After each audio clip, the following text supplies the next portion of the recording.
Brothers and sisters, citizens of Israel, I'm proud of you. I'm proud for your strength and standing firm. I know it's difficult to remain in the bomb shelters and the safe rooms. I know the difficulties with employers, with studies for the children, how difficult it is for the elderly and for all those serving the reserves.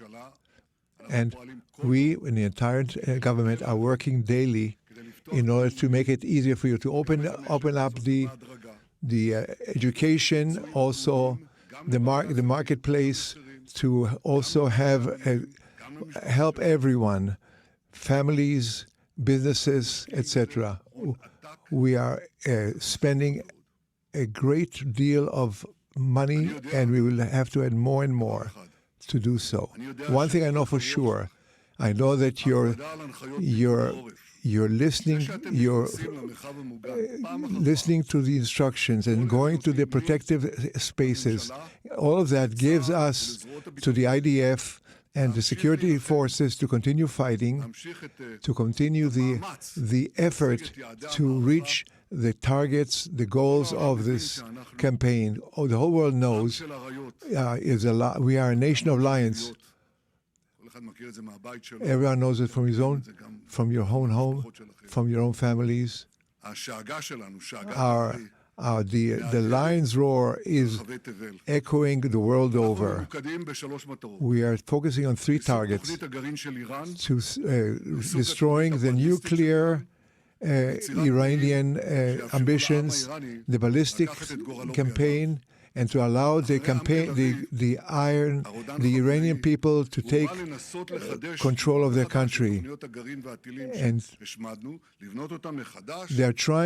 the Iranians are trying to rebuild all the nuclear and other weapons deep in the earth, not only to destroy the ballistic missiles and the few that remain, but also nuclear, but also the industries that allow one to manufacture them in the first place.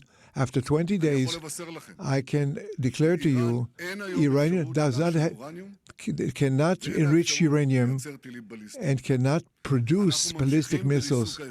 We are continuing to destroy these abilities to the very end. With our great friend, the U.S., to date, we have reached tremendous achievements. We eliminated Khamenei and the head people, the top people, the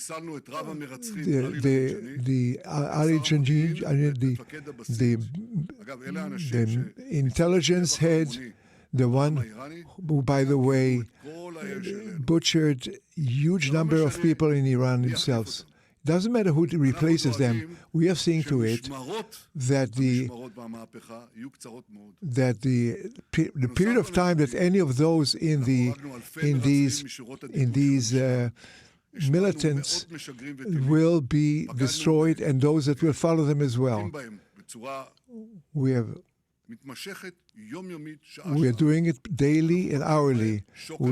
We beating them daily by air, by land, and underground, and now also at sea as well.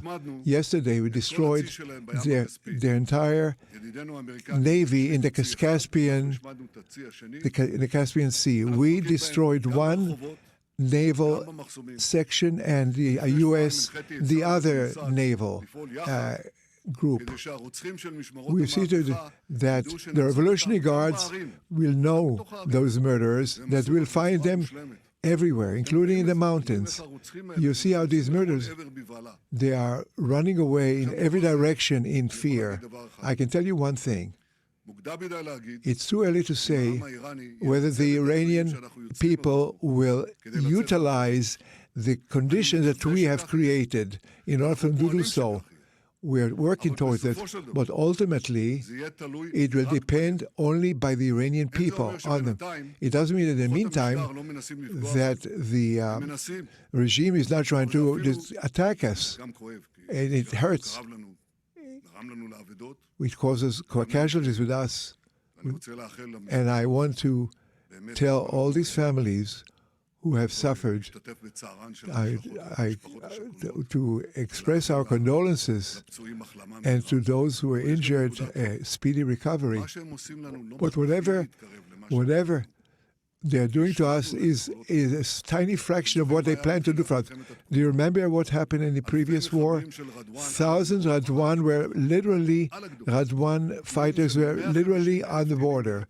They had 100,000 plus rockets were to destroy the cities of Israel, plus thousands of ballistic missiles, Iranian ones. There were talked about hundreds of high towers that would be destroyed in Tel Aviv and Haifa, but these are falling in Tehran and Beirut.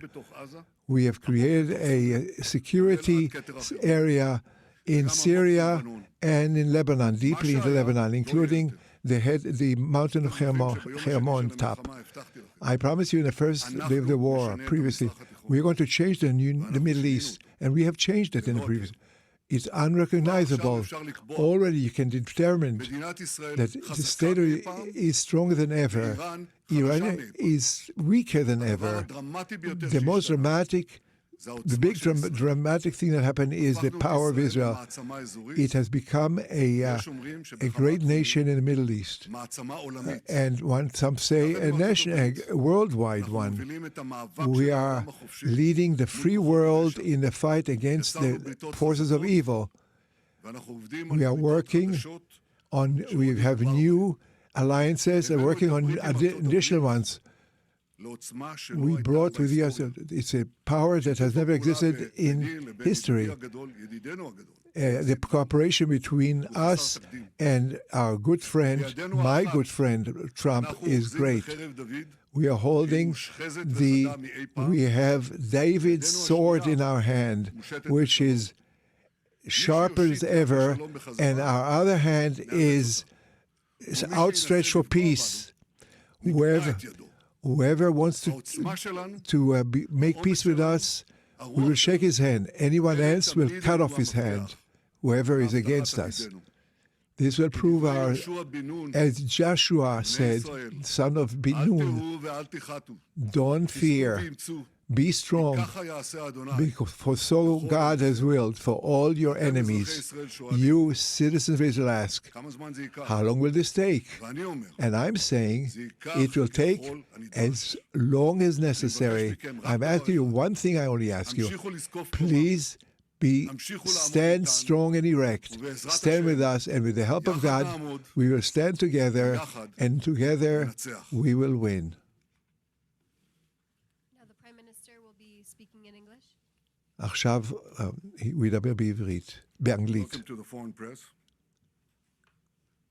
First of all, I just want to say, I'm alive, and you're all witnesses.